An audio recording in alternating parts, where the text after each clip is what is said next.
everybody. This is Charlie Garcia, and this is Dying on a Hill, the podcast about marketing and advertising ideas that someone put their entire career up in stakes for.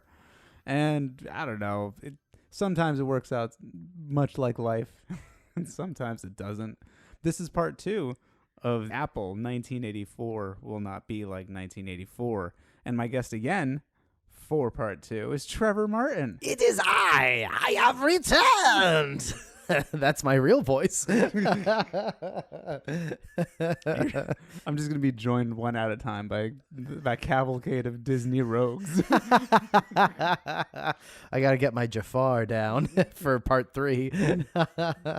Thank you for having me back, Mr. Garcia. Of course, thank you for being here, buddy. I appreciate it. So, where we last left off, Apple was reeling from a failure of a computer called Lisa. Yes. Almost forgot that. But you couldn't forget Kevin Costner being involved. You couldn't. And you couldn't forget the kind of passive-aggressive kind of piece of shit he was. Kevin Costner? Yeah. Yeah. That guy waxed that floor knowing it would not need to be waxed for another 2 days. And then Kevin Costner just rides on in with his dirty bike, riding it across the 6th Street Bridge. Yep. You know, there's tons of filth just kicking up. It's on the bike. It's on him. His fucking dog is walking next to him. Yeah, with his dog paws. His little dirty dog paws. No, it's not the dog's fault. Sure. It's entirely Kevin Costner's fault. Yes. Anyways, that computer crashed.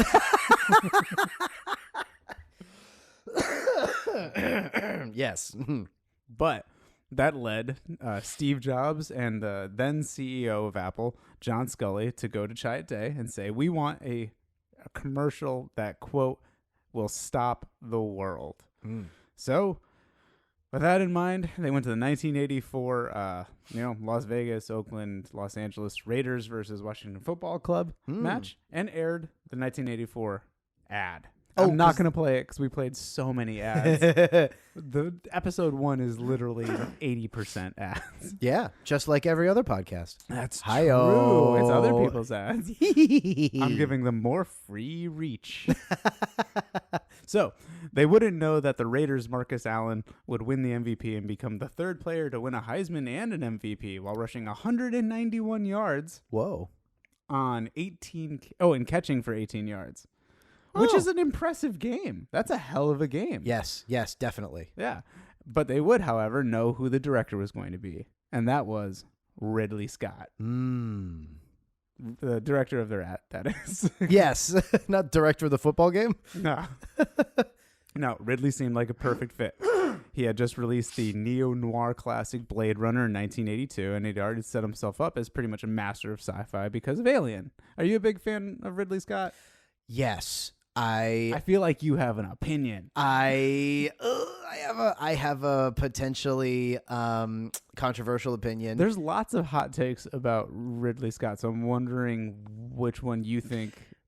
My hot take is not about Ridley Scott. My hot take is that I don't like the work of his brother at all. Tony? Which is controversial because didn't he kill himself? He did. He jumped off a bridge. Yeah. I mean, jumping off a bridge doesn't make your work better. But thank you. But I will defend. Cross that off my list of things to do.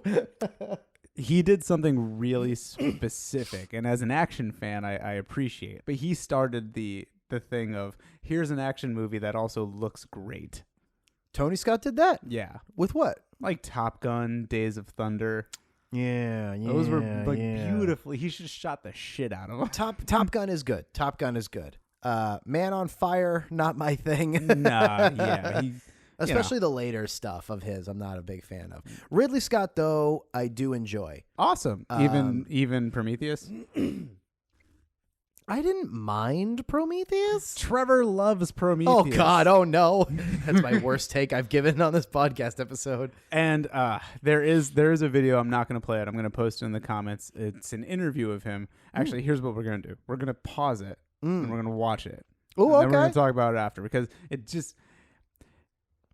The way he gives the interview, you can tell he is He's barely engaged at all. This is something he's being forced to do. Oh. And he almost finds it humorous that he's like humoring the interviewer. Wow. Okay. And he's just fucking smoking cigarettes the whole time on this big yellow like love seat with like wings on it, like with like a winged love seat. Please include the video in the comments for the listeners, because damn, dude, that sounds great. Now, I've always regarded commercials Yeah. in the entire time I've been doing commercials. I've always thought of them because I didn't come from advertising. I came from BBC. So I've always come into commercial advertising and looked at each commercial as a film, right? As a little filmlet. Always have done, and I always will do, I guess. Okay, too late to change now. But I looked at it from a point of view. The first idea was dealing with the look of the thing. And instead of doing, Yeah, he'll definitely, like, giving some of those answers, he was definitely like, listen, like, he had a tone of voice that was like, okay. What does Ridley Scott think about corridors? Did you glean from that? That he loves them? That he's big. It is central to how he thinks about film. Weird, right? They asked him like, "What do you think about what do you think carried over from Aliens to this commercial?" Yeah, and he was like, well, This obviously. commercial made like 8 years later. Right. God almighty. He's like, "Well, I literally have a piece of the jet that we used for the set. That's in there." No, saving money tactic.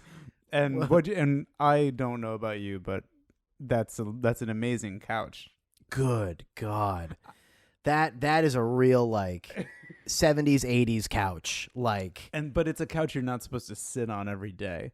That's like a Saturday morning couch. that is a couch that's in your grandparents' house in the room you're not allowed to go in. Yeah. With the all-glass coffee table. Yeah, because your grandma decided she doesn't like having things wrapped in plastic anymore. Mhm. But, that's the trade. You can't enjoy the room anymore.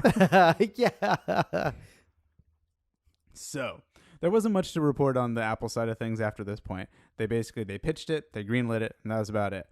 Wikipedia says that they approved anywhere between $150,000 to $900,000. Wow. Yeah, so That's such a huge spread. there's a lot of funny marketing in marketing, a lot of funny finances in marketing. Yes, okay. And I mean, I have an episode coming up on the papers or whatever some kind of papers. Basically, they revealed there was a giant audit of a ad agency under this like big corporation, and so they did an audit and found that this company had basically charged their clients like triple because they would always refer to another company that was a subsidiary of the same holding company. So when all was said and done, there was so many like percentages added on top that people were ending up paying 3 times, 4 times as much as what the actual work cost. Swindling through the fine print. Yeah. Oh, boy. Yeah. And it was a big shakeup. It ruffled, it got a lot of people fired. It got a lot of accounts lost. But, at the same time, like this stuff comes and goes. For best example is that Chiat Day, the company that made 1984, is still around and thriving. Like they're still one of the big companies that you would be lucky to be hired for if you considered yourself a creative person in the national, television and advertising space. Wow. Yeah, I mean they're still huge. They got one of those offices that like it doesn't look comfortable, but it looks nice From the outside? Yeah. Oh, they got a black pyramid that they go to work in every day. I wonder what's in that black pyramid. Yeah. And I have a note here that it's, besides Hollywood, marketing is the most obtuse finances ever. So it's funny that they end up cross-pollinating eventually. Yeah. Yeah. Cool. So the Chiat Day group responsible, I wanted to give them a call out because I'm sure there was a lot of work and they've all taken... the one thing I get from reading about these guys is that they do like crediting one another. No one's really about, taking all of the inspiration and being like, oh, it was me. Like so Steve Hayden is the copywriter and people are like, yeah, Steve thought of it. So it was Steve's idea. And that creative director, Lee Clow, and Brent Thomas, art director, they helped him develop the pitch. They helped him storyboard it. It's a team process. There's another person, Rich O'Neill, he is the executive producer, which I think means that he was the guy that had to go to Apple for every little thing. And every time Apple had a question, he would then be the guy that had to like either parlay it or think of a political way to say no to it. Why do you gotta have so many jet engines in your damn set? That's a great question. I'm going to take it to the team, and we're gonna put our heads together about it, and we're gonna see and come back. You're not gonna discuss this in one of those damn corridors, are you? All we have are corridors. There were 2 ads, actually, that were first created. One was the one that we saw the other episode, 1984, woman coming out smashing a Big Brother screen with a hammer. Do you say smooshing? Smooshing. She just got up next to it and smoosh, smoosh, smoosh. That was the noise it made. 1984 will not be like 1984. I'm sorry, keep going. The next one they had was a lot less creative. It was a IBM with its owner's manual stacked next to it, because this was like MS-DOS days. So the owner's manual was literally all of the code. Yeah. And then there was the Mac that had a little piece of paper floating down, as it slowly pans over. So like ease of use. It's super easy. Have a Mac. Was that the first Mac or Apple commercial where they focused on how much easier it was? Because I remember those iMac commercials with Jeff Goldblum when it was like, 3 steps, and the third step was there's no step 3. And it was just like, this is so easy. Yeah, they were going for that back then. Yeah. Great. And the IBMs and the PC people, they didn't learn. They didn't make it easier, But, that was thought to be pretty boring. So everyone really put a lot of their effort into developing the 1984 idea. Yeah. Yeah. Oh, sure. Oh, yeah. I mean, that shot does not take much more than like a day. And, correct. At that time, maybe $10,000 and like a nice slow-mo camera or something. Yeah. Only half of a jet engine Exactly. in that commercial. You get Tony Scott for that one. Boo. That's why I don't like it. May he rest in peace. And so the writer Steve Hayden, he goes on Weekend Edition on NPR, and he says that the whole thing was supposed to be like a Big Brother thing. Like the idea of what he had written and then pitched was that he thought of the Big Brother not as a competitor or like a big brand or anything. He thought of it as the idea of uniformity. Okay. So he was like, Apple is here to break up the uniformity of everyone owning basically in IBM or doing the same thing the same way. So he was so like in this weird like artist way. Yeah. He's like, we're gonna go and have this highfalutin like whooshy thing of just being an individual and cracking through the monotony and just really being yourself. For this software company. For the software company. Steve Jobs saw it and was like, this is about IBM. Yeah, yeah. Oh, yeah, okay. Yeah. And he had he had took it to a conference and was like, here's the commercial. And afterwards was like, it's about IBM. Don't you guys get it? Steve, no! And everyone was like, Jesus. No, Steve. He really dropped the ball. And speaking of 1984, there's this other thing I need to bring up, which is the fact that they got sued by the widow of Orwell. Is that right? Yes. Oh, really? They got sued by him, and then they got sued by the lawyer, I think, who represents her, or the guy that bought the rights from her. Gotcha. They got sued by someone. Yeah. And they even someone relevant. They even went through the trouble of writing it in like the Dartmouth Law Journal.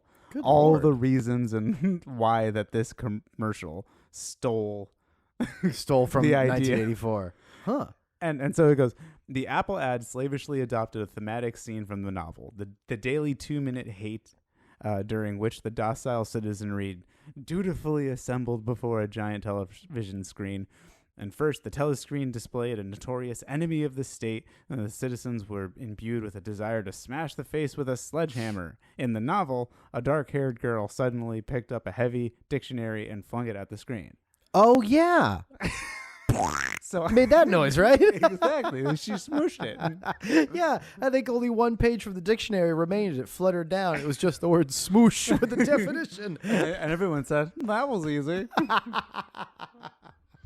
Oh, man, Staples has got some explaining to do.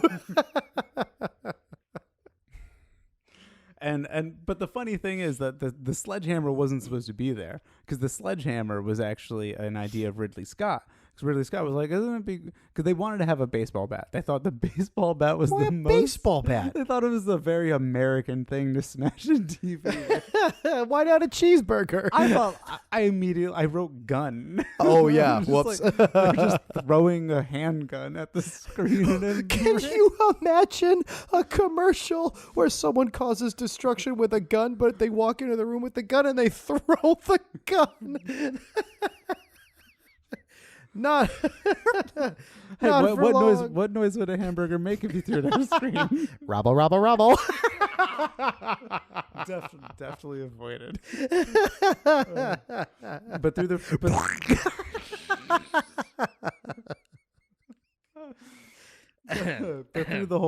but through the process, Ridley Scott was like, no, sledgehammer is much cooler. All right.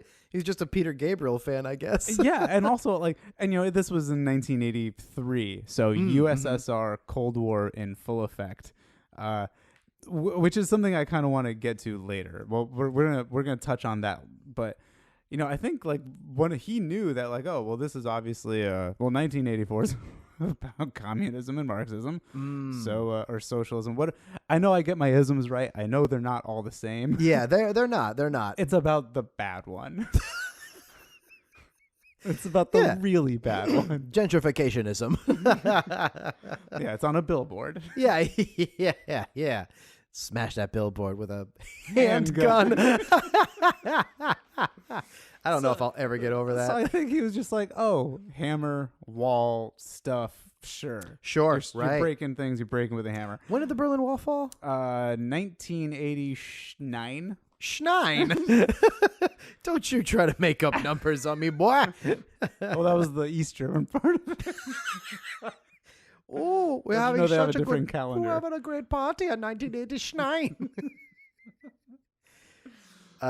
Fall of the Berlin Wall. Okay, but I was thinking, Wait, what year was it? Oh, I don't know. I turned it off. No, November 1991. Oh, okay. Yes. It was Reagan. I know that. It was raining? Reagan. Oh, yes. It could have been raining. Television wasn't that good back Mr. then. Gorbachev, pull out your umbrella. That was a terrible joke. I'm very sorry.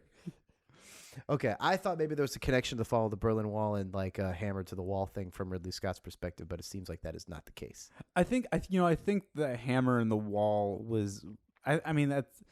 What do you break hammers or what do you break walls with? It's not like the symbol would be a jackhammer. True. Or like like with those big iron balls that. Wrecking balls? The wrecking ball. They wreck, yeah. You take down walls with wrecking balls. You probably take more walls down with wrecking balls than hammers for sure. Yeah. But it's just not a good symbol. You take down walls with wrecking balls to only expose the house's halls, also known as corridors. I'm making connections. I'm a good boy. I'm a good boy. But there was a problem with Ridley Scott's little I want a hammer. Yeah. Apparently it's really hard to find a athletic, beautiful woman who knows how to throw a hammer. They're all at the Olympics. Oh no. And so that led to what then would be called the Hyde, or not the Hyde Park. Oh no, it is the Hyde Park. It's the Hyde Park auditions. So they interviewed, or they auditioned, quote unquote, over 100. Maybe I read someplace that was like 1,500. I've read another place that said it was 200. Okay. Again, Yeah. who the fuck knows? Right. Widespread Wikipedia data. But all these women could not throw a plastic hammer. Oh my because God. why would they know how to? I don't know how to throw a plastic hammer gracefully. Yeah. In slow motion. Like, why would any British Londoner who hasn't done manual labor ever? Right. I'm an actress. I'm a beautiful woman who wants to be in commercials. What do you mean I have to throw a friggin' hammer? And Scott said it himself. So as soon as you need them to throw a hammer, quote, that immediately narrowed the field. Plus, she also had a great look, almost to 2 athletes. Almost what? They narrowed it down to 2 athletes. Oh, well, there you go. Wow. Just by the sheer fact that they had to throw a hammer. And the woman they got, Anya Major, they discovered her throwing in a gym a discus. Like she was a trained discus thrower. Oh. So she at least knew how to spin. And they're like, "Can you throw a hammer?" And she's like, "You know that's not a discus, right?" And they're like, "Shut up and throw it." And they're like, "Good enough." Yeah. So, with that, she was literally, discovered at a health club, and then bam, became what I think is actually an icon of the 80s, and we'll go into that in the after part. Okay. Because there's an in memoriam. Oh, She's no. not Did she dead. die? I don't know. Uh-oh. But there's some weird shit going on Okay. with her in 1986, Uh-oh. and then she just disappears. What? Yeah, even the stuff I tried to painstakingly go through, like this listicles of like, what happened to these 80s people? Yeah. And they were just like, she was in a commercial, and then she was in this. How about that? Oh, boy. I was like, wait, that was like the next year. That's not Where Are They Now? The Orwell people got to her. They got to her. Hey, we're going to show you how to steal from our dark-haired girl throwing a book. They got to strap her to a chair and throw rats on her. You blonde lady throwing a hammer. Don't you think we know what you're up to? They're like New York gangsters.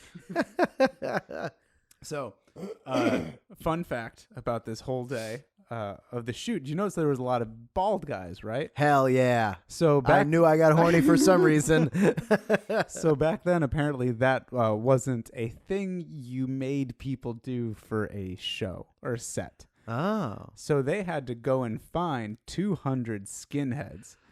And at the time in England, that meant 2 things. It either meant you were a, skinheads for peace, kind of like Sex Pistols, anarchist kind of skinhead, where you're not a Nazi, you're not racist or anything. You're kind of just more into chaos, and you're probably nice or shitty to everyone. Nice or shitty. Okay. Yeah, it's like you pick a side. Yeah. Like, I'm going to be a nice anarchist, or I'm going to be just a shitty. You can be the guy that, what's the name of the punk rock guy that used to take shits on stage and throw it at people? What the hell? There's that guy. What the goddamn hell are you talking about? He used to, he died or something. Okay, well, sounds like a guy that lives like that probably gonna die pretty quickly. Yeah, so you'll look it up. So you'll have a mix of them, and then you'll have a mix of the older skinheads in Britain who are the Nazis. Oh, jeez! Ding, ding, ding, ding, ding, ding. And apparently it was so tense and so full of fascists. Oh God! That the head of the agency, Jay Chiat, the guy paying for all of it, more or less, Yeah. had to hide in a corner of the studio of the space because he was basically just terrified. He was so terrified of the skinheads who were I gotta read how he how he actually says it, because it's kind of absurd. They were looking for trouble during breaks in the filming. God, the skinhead, the bad skinheads were. Now that I read that could have been the good skinheads too. That could have been just we're gonna go, whatever. What do 1970s young riffraff Brits do? No, do they punch each other and then eat pickles? Pickles aren't going out of style for another 20 years. What if they were all about Pickle Rick? Oi, I'm Pickle Rick, Morty. They don't even know what they're talking about. It's gonna be big. It's gonna be big in this. Just you wait. Oh, and funny enough that you had mentioned the monologue in Blade Runner. Yes. Because in a funny, if it happens once, it's gonna happen again. Steve Hayden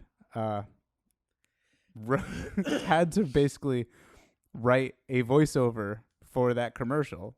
It didn't originally have a voiceover. he thought it was going to be well enough to just have a lady run in Yeah. and have all that imagery. It's really strong imagery. You know, I can see that. But then Richard O'Neill, again, the guy that has to go to Apple whenever Apple says, come here. Yeah. He was like, they don't get it. Hey, man, we're so lost, and this is so expensive. So, like, literally they shot it, and he was like, can you do something like today? And he was like, yeah, I can do that. Great. Good. I have your answer. Oh. G.G. Allen, Yes. who apparently was born with the name, his God-given name is Jesus Christ Allen. Nice. And, yep, self-mutilation, attacking audience members, poo-poo on the stage. He was with many bands, including the Texas Nazis, Carolina Shit Kickers, and, Dee Dee Ramone. Wowie zowie. So, that's awesome. Yeah. So He probably hated the commercial, I'm sure. I'll bet he did. Or, no, he's one of those guys that doesn't have a TV, man. Yeah. God, there was some fucking. You might want to edit this out, but there was some like a Suede Head was a Morrissey song, and it was Suede Heads were, I think, like sort of borderline racist, like punks in England. Well, I thought, you said the Smiths? Well, Morrissey, Morrissey, in his solo career had a song. I think it was his first single. Was a song called Suede Head, which is a very good song. Maybe it's like that thing of they're not skinheads because they don't shave every day. Yeah, maybe. So there's got a little peach fuzz. Peach fuzz. A little racist peach fuzz. Oh, like Suede. Yeah. Oh, yeah. Suede Maybe Head. that is what it is. Hey. So, but anyways, they put that voiceover on, and the board didn't like it. Oh. The board fucking hated it. The board actually was like, okay, instead of this, Oh, no. why don't we go with the boring one? Wow. Because they were like, we don't want to even pay for this. Steve Wozniak said, I will personally pay for this commercial Oh, my God. if you air it. And that was in the millions at that point. Holy shit. This man, and like, again, Steve Wozniak, best friend ever. He's the guy that's dying on the hill in this episode. He is. Well, everyone dies on this hill. Oh, I Steve guess you're Hayden, right. Rich O'Neill, they both are like, we believe in this commercial. We think you should run 1984. We don't think you should do the manual. They do the Wow. manual, but they're like, no, if you want to make an impact at the Super Bowl, you have to play 1984. Damn, dude. And so they play it for the board, and the board is like, what is this shit? Oh, no. I And, was told there would be manuals. and so I'll read this little last paragraph here. So as I said before, the Apple crowd at the whole keynote thing, they loved the commercial. They compared IBM to Big Brother. Yeah. But the board of Apple was like, no, fuck this. So once they saw the commercial, they were like, no, they actually had a vote to fire Chiat Day upon seeing the commercial. Holy crap. Some guy was just like, I moved to fire this agency. Dude. Everyone's like, well, I second that. Shall we have a vote? Yeah, all it takes is a second person to hop on, then everybody else in the room feels like, I got it too. I can't even imagine the fucking like punt in the balls, or I don't know, or in the or you know, elbow in the tit, or just, you know, any kind of violence at all. To any it's not sort gonna of be sensitive fun. body area. You know, The slap in the throat. you know, an errant fingernail to the eyeball. It's worse when it's errant because you can't get them in trouble for And it. no one meant it. Can't to blame them. happen. Yeah, nobody meant Exactly. But yeah, that's when they say in the room, I think we should fire these guys. it. God damn, dude. It's like it didn't move, and they got it to actually commit to it, but literally everyone involved was like, I hope this fucking works out. Oh yeah. Oh my God. And you know where that takes us? To the Super Bowl? Well, into episode 3, Oh, which is after it plays at the Super Bowl. Oh, great. The fallout. Because there's a whole other side of this, baby. Fuck yeah, dude. Wait, how long have we been recording? Just like I don't know, 30 minutes. Oh my God! Already? Yeah, there's a lot of bullshit in there. Bradley, good job. Yeah. All right. We'll be back next week. Yeah. Or not. No, I'm not releasing this I'm releasing this probably at once. So we'll be back in a couple of seconds, unless you hate us. If you hate the both of us, just listen to spite me. Oh, that Trevor. Just driving with your hand shaking, just clenched. Yeah, you're holding a burger and that fizz, it goes when you clench it. Now you stinker.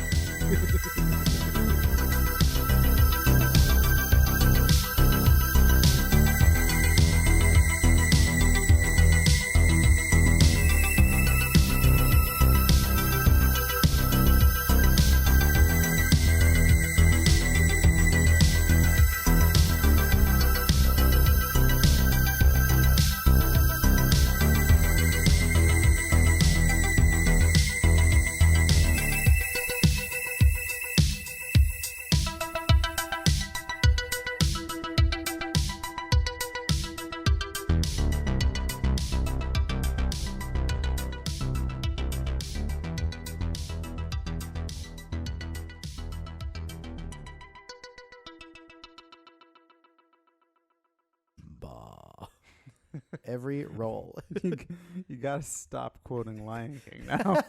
You ain't never had a friend like me, Simba. Oh, I will say one thing. What? This is just not a joke. It's Sure. Good night. To celebrate this, I haven't seen it for myself, but I've seen I've seen it on the internet, so I'm pretty sure it's true. To celebrate the live-action Aladdin and Lion King movies, if you go to the PlayStation Store, you can download or purchase for cheap the old console Lion King and Aladdin games, including the Aladdin Sega Genesis game. Yes, which is fucking awesome. That's pretty. I've never played it, or I have, but it's always been on shitty ROMs. That, like, stall. Sure. Yeah. Okay. Yeah. No.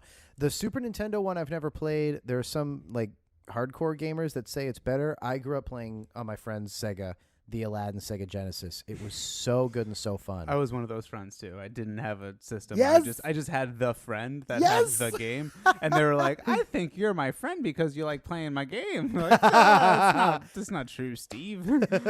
My name is Brett. Shut up, Paul.